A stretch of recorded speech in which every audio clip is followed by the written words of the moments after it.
Con un total de 23 jóvenes directivos aragoneses, ADEA y CUNEL han inaugurado la quinta edición del programa Líderes para el Futuro.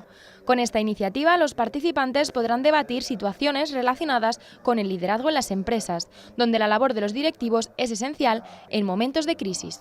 Probablemente no haya tanta crisis de directivos, pero siempre es bueno que haya ahí un banquillo importante para suplir la gestión, la magnífica gestión que sin duda hacen nuestros directivos. Digo que sin duda hacen porque haber pasado una crisis como la que hemos pasado en este país y en un corto espacio de tiempo estemos en un proceso de recuperación ya consolidada también, pues eso sin duda lo han hecho los directivos. Dentro de este proceso de recuperación, la gestión del entorno es uno de los aspectos clave para los directivos. El propio ciclo vital de la actividad económica, social, etcétera, nos ha llevado de una situación de crisis a un entorno que los americanos tienen muy bien identificado, que es el entorno VUCA. No sé si lo habéis oído alguno de vosotros, que es un acrónimo que significa volatilidad, incertidumbre, complejidad y ambigüedad.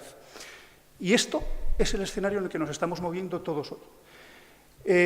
La crisis ha sido, yo creo, que el causante de este escenario.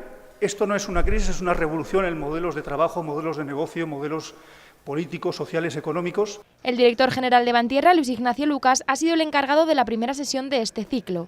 En su intervención ha valorado el potencial de este programa. Y la verdad es que es todo un lujo pues, poder inaugurar la quinta edición, que es un número precioso, y eso además lo que hace es ratificar la consolidación de la idea genial, que no os voy a preguntar cómo surgió ni dónde, pero que a mí me parece una magnífica idea.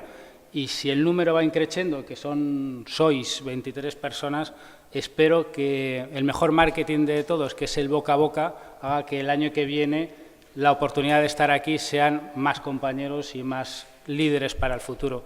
En esta ocasión, tanto directivos senior como junior podrán interactuar y compartir experiencias con la vista puesta en su futuro profesional.